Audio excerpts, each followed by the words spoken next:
How did the penalties affect this game for you guys? Yeah, I mean, it's obvious they definitely affected the game, but we've got to self-reflect and find a way to keep the officials out of the game. One way or another, we've got to be better. We've got to be disciplined.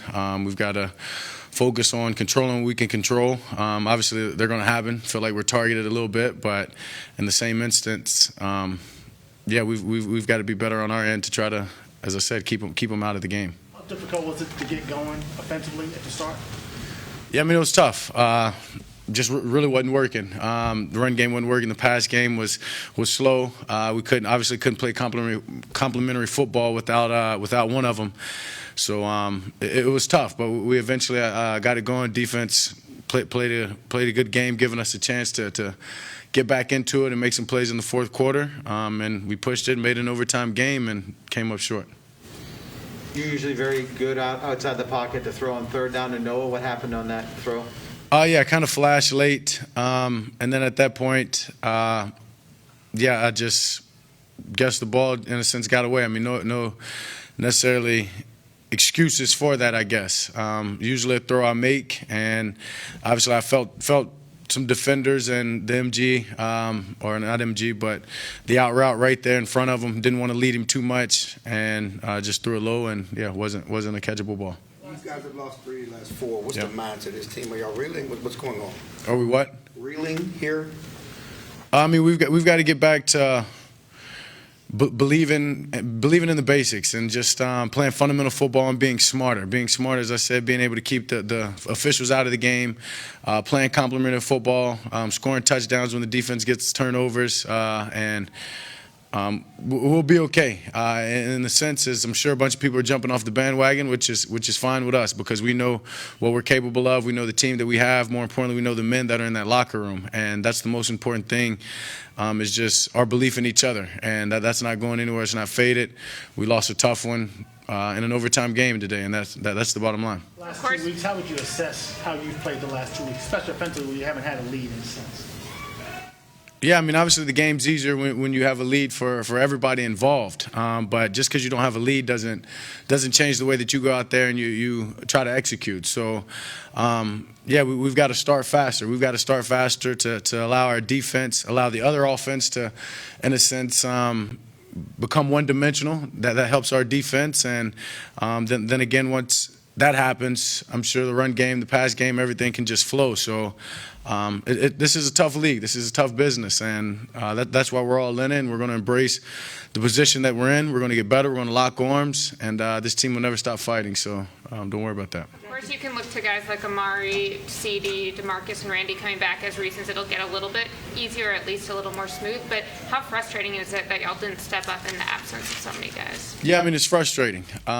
We know the work that we put into this. Obviously, as you said, we've got some guys missing, but those are some great football players in the locker room. And so when one guy goes down, another guy's asked to step up, and that's an opportunity. So, yeah, just not being able to put it all together and win a game like tonight, obviously coming back and giving ourselves a chance to win and having the ball in overtime and not doing anything with it is frustrating, but we'll learn from it. There was some good out there on that game, and we'll take that and move forward with it and learn from the bad. Dak, it seemed like you pushed the ball down the field a little more late in the game. The Gallup throws come to mind.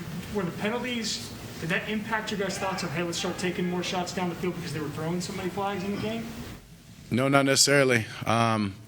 Just playing within the offense. Both of those throws were man-to-man coverage. MG's a guy that I trust time and time in that situation. And, yeah, just went out there and made the throw, and he obviously went and got open and made great catches on both of those. But, no, maybe I should throw more honestly down the field with the way that this game was called. So that's a sense of reflection, and maybe we'll learn from that and see if another game happens this way. Maybe that's what I do. Without CD and Amari, did you feel like the Raiders were trying to dare you to beat them with those other guys playing tight up to the line to try and stop the run? Yeah, I mean, I guess that's what people say is the formula against us, right? So we were able to make some plays, right? Playing tight, MG went and made 2 big catches. We made some plays there in the fourth quarter. So whether that's the formula or not, we did okay with it once we got going. And I think that's more important than anything is we got to do that faster. We've got to find some plays early in the first quarter, in the first half that can get us rolling, and then from there, we're tough to stop. Were you surprised CD was unavailable? One more time. Were you surprised CD was not available to you today? No, I mean, that's not my decision. Obviously, he had to go through a whole realm of testing, and hopefully he just gets healthy. Obviously, you don't want to rush somebody back from something like that and then take another hit and make it worse. So we obviously don't want to make anything worse, and knowing how long of a season it is. And as I said, we have a lot of belief in the other guys to step up and fill in for those guys. So, I mean, just hope he's getting healthy. When did you find out that he wasn't going to play? Last night. Yeah. How did it affect the game plan at all?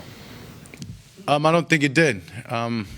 Obviously, there are certain plays that we want to get the ball to CD, just him being the playmaker and the type of player he is. But once he's out, a guy like I said steps up, or you try to find MG on some deep balls. So, I mean, there's ways to attack the defense without such a playmaker like that. And as I said, we got it going late, but too late. And yeah, go ahead. Is it as simple as saying you get CD, you get Amari back, the offense is going to be back rolling from the beginning next week? Is that simple?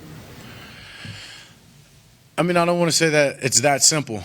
We've got to be better all the way around. I think you'd ask some of those offensive line guys, and they say they want to get the run game obviously going, right? So just because you get 2 star receivers back doesn't mean that aspect of the game happens. So we've all got to buckle up and be accountable for what's happened and get better in every aspect. And then when that happens, we'll move forward. The run game will be better. The pass game will be better. We'll be able to do the actions off of that and play complementary football to one another. You had all your people, obviously Zeke's nicked up, and you lost your 2 receivers, top receivers. How much do you say, I got to do a little bit more? Or you try not to say that for yourself? Yeah, I mean, I just try to stay within the game. Try to stay within the game plan, trust my reads, trust the plays that are being called.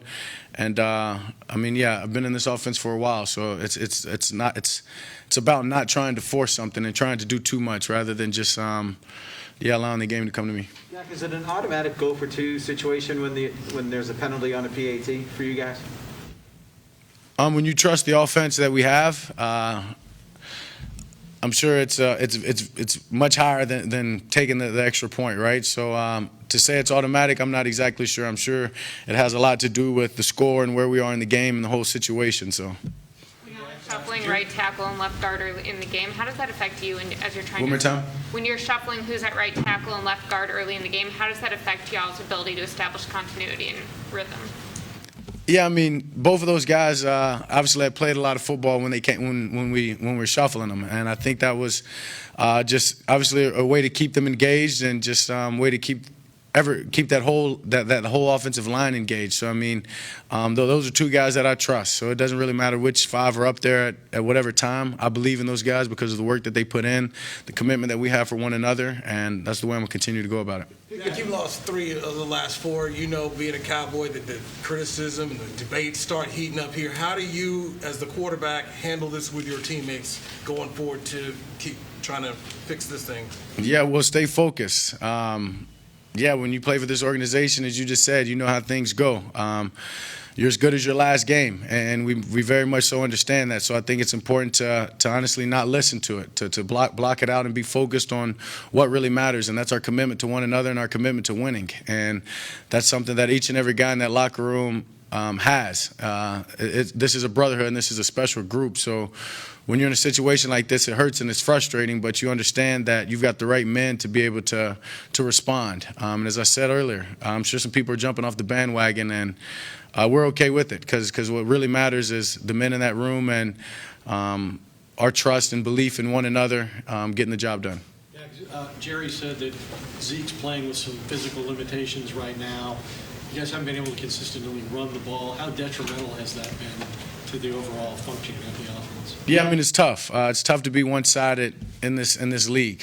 So when you're not getting, whether it's the pass game or the run game, when you're not having success there and you become one-sided, obviously the other team feels that, and the other team can pin their ears and try to stop one dimension of the game. So for us, it's about, as I said, getting back to the plays that that we're best at, and just executing better as players. I mean, the play calling's fine. We've just got to execute better and be locked in. There's a lot of mental errors, I mean, from myself included, that I think we just all, throughout the game, took a turn on. And that's what you can't do when you want to be the team that we plan to be. Piggybacking on that, I know you don't want to do too much, but when Zeke is not at his best, you have out your top tier receivers. They say, well, that's why they gave you the big money to lift them up, lift this team up when those guys are out. And how do you balance that?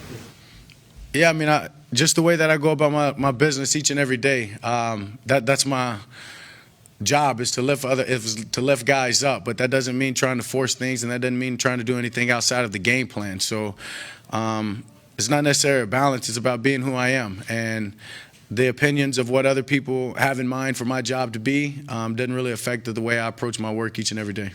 On Tony's return touchdown, what's going through your mind, and how much of a reminder is it of what he's able to do? Yeah, Tony's a special player, and we needed that at that moment. That was the momentum that we needed, and from there the offense was able to get going after that. But I mean, Tony's a dynamic player, and that's a guy that we try to get the ball in his hands, whether it's in the run game, pass game, and obviously you see on special teams, because when he has it, he can do things like that. Thank you. Thank you.